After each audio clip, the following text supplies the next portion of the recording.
سونے جاگنے کے اوقات جو ہیں ان کو بھی آپ ریگولیٹ کریں، مانیٹر کریں.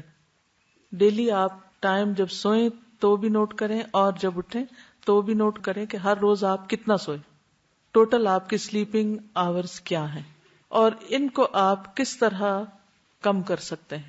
کیونکہ اس میں بہت حد تک عادت کا بھی ایک حصہ ہوتا ہے، عادت پڑ جاتی. جیسے 1.5 گھنٹے کا سلیپ سائیکل ہوتا ہے نا، تو 1.5 گھنٹہ 3 گھنٹے ہو گئے، پھر 1.5 گھنٹہ 4.5 گھنٹے ہو گئے، پھر 1.5 گھنٹہ 6 گھنٹے ہو گئے. ٹھیک ہے.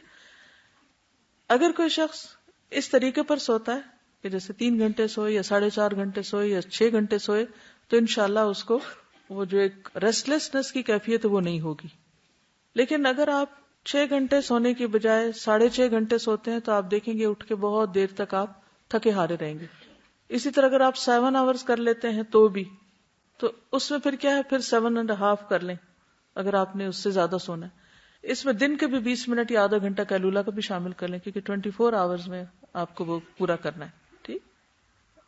ہر ایک کے لیے آئیڈیل نیند کا معیار یا اس کا تعین خود اس کے اپنے ماحول پر ہے یا اپنی عادات پر ہے یا اپنی ضرورت پر ہے.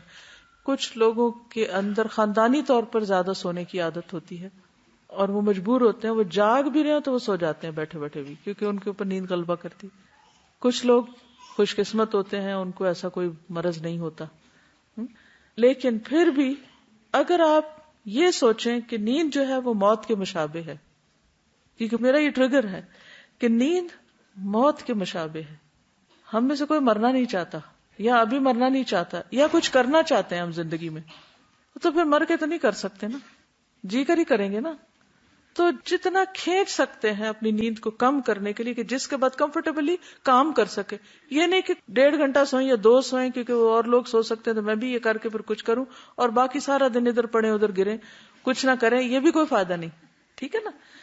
بڑی ہوئی نیند کو گھٹائیں اور اس کو ایک خاص پیٹرن میں لائیں، اور پھر یہ کہ مخصوص اوقات پر اگر سوئیں اور جاگیں تو انشاءاللہ اس سے بھی آپ کو فائدہ ہوگا. 3 طرح کے لوگ ہوتے ہیں. کچھ کو تو مخصوص اوقات میں ہی نیند آتی ہے، اگر ذرا سا بھی نیند ڈسٹرب ہو جائے، آگے پیچھے ہو جائے وقت، تو وہ نہیں سو پاتے. کچھ لوگ امام بخاری جیسے ہوتے ہیں کہ ان کے نہ سونے کا ٹائم ہوتا ہے نہ جاگنے کا ہوتا ہے، وہ سوتے ہوئے بھی اٹھ کے کام کرتے رہتے ہیں اور انہوں نے اپنے طریقے پر نیند کا پیٹرن سیٹ کیا ہوتا ہے. چاہے آپ ایک ہی اسٹریچ میں نیند لیتے ہیں تو بھی آورز کیلکولیٹ کریں، یا آپ دن میں یا 24 آورز میں آپ 2-3 بٹس میں نیند لیتے ہیں تو اس کو بھی ٹوٹلی کیلکولیٹ کریں کہ کتنا آپ لے رہے ہیں. ٹھیک ہے. کچھ لوگ رات کو جیسے 3 گھنٹے سو کے پھر اس کے بعد اٹھ کے تہجد وغیرہ پڑھ کے پھر تھوڑا سا سو کے پھر اس کے بعد کام کر کے پھر دن میں کچھ آرام کر کے، یعنی مختلف اوقات میں شارٹ نیپس لے کے اپنی ضرورت پوری کر لیتے ہیں اور ان وقفوں کے بیچ میں بہت پروڈکٹیو ہوتے ہیں. تو اپنے آپ کو پہچانیے کہ آپ کیسے بہتر کام کر سکتے ہیں. ایک اور چیز یہ ہے کہ سونے کے بعد کچھ لوگ جب اٹھ بھی جاتے ہیں تو اٹھتے نہیں، وہ بہت بڑا ٹائم ویسٹر ہے.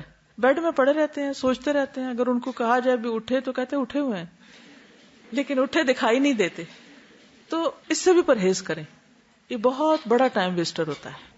ٹھیک ہے نا. تو انشاءاللہ تعالی اپنے اوقات کو جتنا بہتر سے بہتر ہو سکے موسٹ فروٹفل بنائیں، زیادہ کارآمد بنائیں.